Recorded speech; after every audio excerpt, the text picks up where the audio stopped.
I wanted to take a minute and talk about how you decide which method you should use for finding volumes of revolution.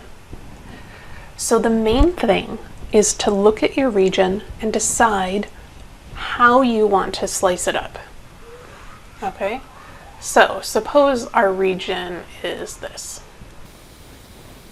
If our region is this, if I use vertical slices, then the slices have the same curve on the top and on the bottom, which doesn't work out very well. So instead, I would encourage you to use horizontal slices.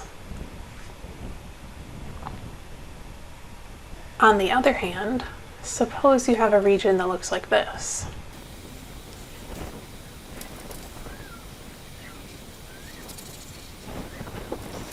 Here, if we use horizontal slices,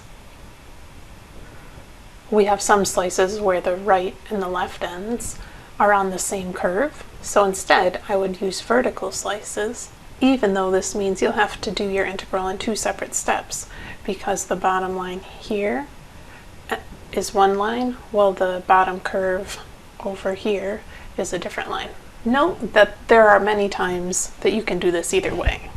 Either use horizontal slices or use vertical slices. Now, think about your axis of revolution, the line you're spinning around. You want to compare your slices and your axis of revolution. If they are perpendicular,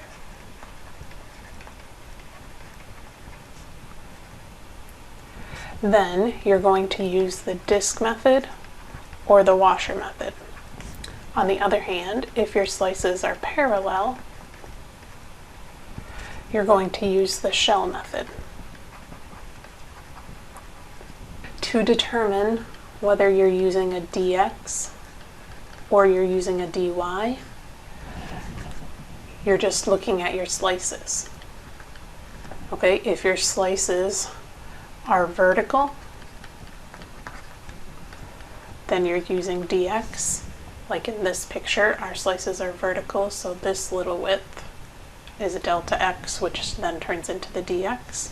And if your slices are horizontal, then you're using a dy. As in this first picture, our slices are horizontal, so each slice has width delta y, which then turns into our dy.